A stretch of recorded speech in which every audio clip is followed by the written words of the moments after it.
Today on Ridge Roamer, hands-on review, Triumph's new Speed 400.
So this is their new TR Series 400cc single cylinder engine.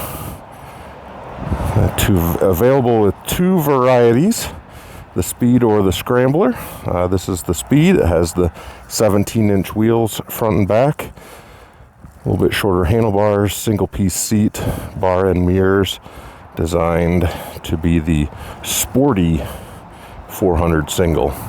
Looking at the controls for the Speed 400, pretty standard. Got a kill switch on the right hand side, starter at the bottom, hazards in the middle there, left hand side, horn, turn signals, information button, which will toggle through everything on the digital display. We'll get to that in a second. And then on the back, you've got high beam, low beam, and then flash to pass. Standard key ignition, does have a steering lock. Switch it to the run position, goes through its little startup sequence. You get your dummy lights on the left hand side, inside the analog speedometer, neutral indicator, and then in the digital you get a full gear indicator that will go through all your different gears there. Digital tack running up the middle, full gas gauge, tells you your side stand is down. It's got a clock. And then using the information button again, we'll go through odometer, trip meter. It's got two of them. If you hold it, it'll reset. Instantaneous fuel economy, average fuel economy, which, in the end, this thing is going to get 75, 80 miles per gallon. This one just doesn't have enough miles on it to know. Distance to empty. You can turn traction control off. Again, long press on the information button, and it will kick the traction control system off. It's kind of cool. And then you've got your settings. So, very nice, easy, simple display. Overall layout of this bike is awesome. This is another one that surprised me. Saw the Triumph fuel cap here with the swing away cover, which is what they do on a lot of the Bonneville and modern classic lines, but this one is hinged, doesn't thread off, doesn't come off, it's just hinged, which is awesome.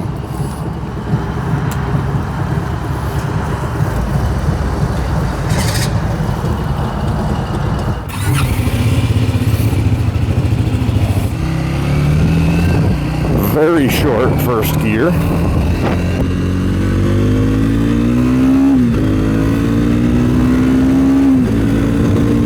Well, that pulls hard.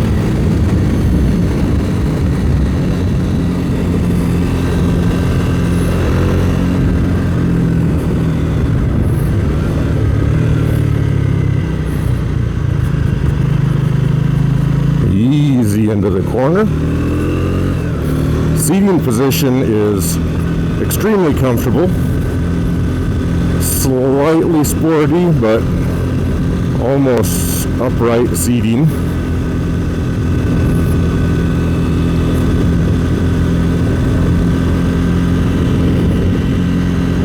Of course, there's no wind protection standard, so I'm cruising along 45 in 5th gear, and it does not feel like the engine is working at all. It's at 4,000 RPM.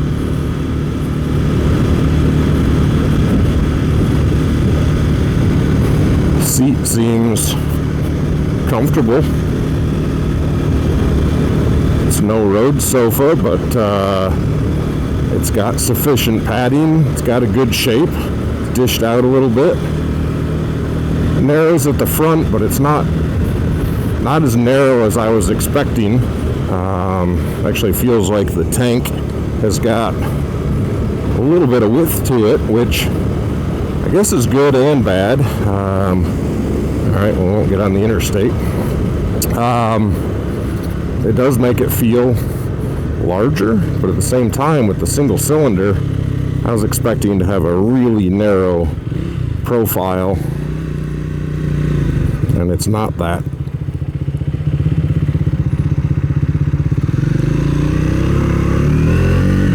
Again, super short first gear.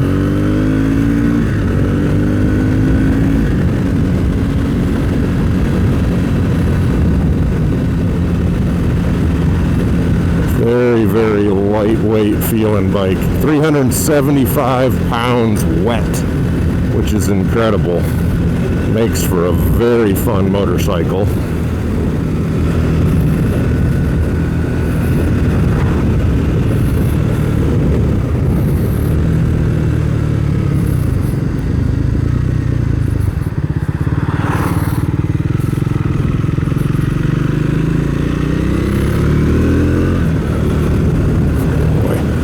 Acceleration in 3rd gear coming around the corner is impressive. And just for reference, I'm almost 250 pounds, 5'10", and this bike has no problem accelerating up into some pretty good speeds.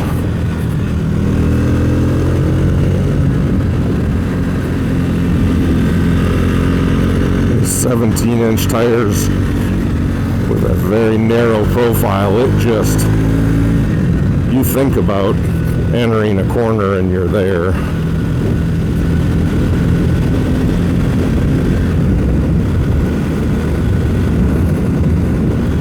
Sixth gear, 55. Looks like maybe 4,500 RPM, somewhere in there.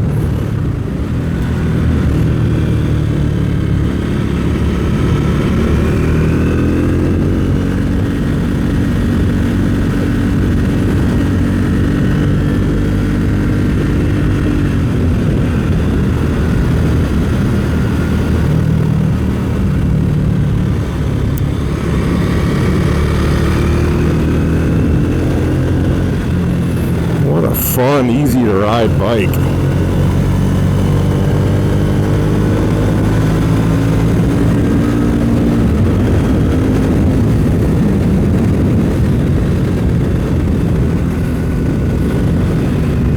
I'll be honest, I was expecting it to be a little bit more anemic, and it is not. 40 horsepower and 29 foot-pounds of torque on this lightweight 375-pound bike with even my relatively heavy frame. Makes it a really, I don't know if sufficient is the right word even. It is sufficient, but it's more than that. It is peppy. I wouldn't call it fast, but it's certainly not slow. Light clutch, 2 fingers here. I don't know that it's as light as some of Triumph's other bikes, but it's not heavy. which I wouldn't anticipate a heavy clutch with a 400cc bike. It doesn't have that much power that you need a real stiff clutch. But I do find myself in 5th and 6th gear quite quickly, and even in those gears you've got all the torque you want to pull out of a relatively tight corner.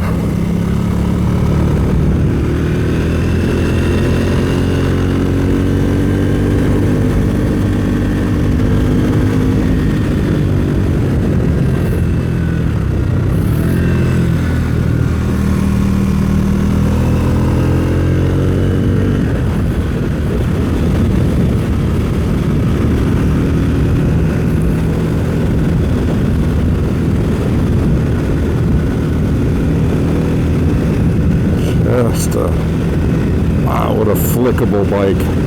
No effort whatsoever. So I've been riding a little over 40 years since I was a kid on dirt bikes. And this is a blast. It'd be good for new riders looking for something manageable but not boring. Be good for older riders looking for something lightweight but not boring. Make an excellent second bike if somebody's got say a big heavy adventure bike and they want something smaller and lighter for ripping around town and back roads, or a big touring bike that they normally ride 2 up.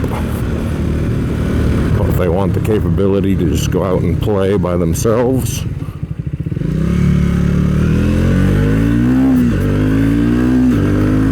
First gear is going to take a little getting used to.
Going through some of my mental notes in my head. One of the things that I wanted to talk about with you guys is actually the vibrations. And kind of funny, it took going through my mental notes to remember I wanted to talk about that, which tells me the vibrations are not bad. Being a single cylinder, a thumper, you get more vibration than you do with an engine that can be balanced easier. This thing is really smooth. You think about it, when you think about it, you can tell, okay, yeah, it's a single cylinder, it's got a little bit of vibration. But up till now in my ride, it wasn't something that once stood out to me as, oh man, I'm definitely on a thumper. I can feel the vibrations. So very impressive what they did balancing this little engine.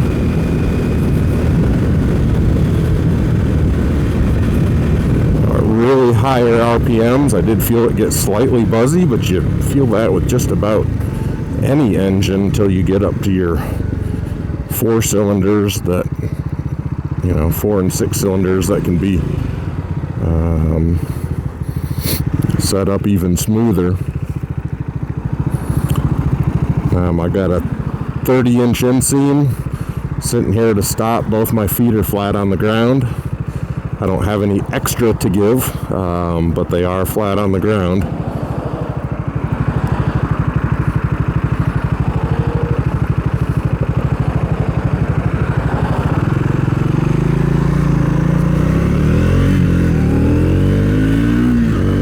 last note. It's actually quite nice. Again, it's not over the top, it's not too loud, but it's not quiet and boring either.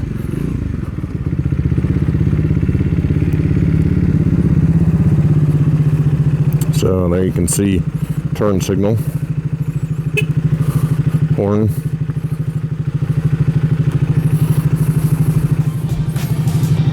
Very nice.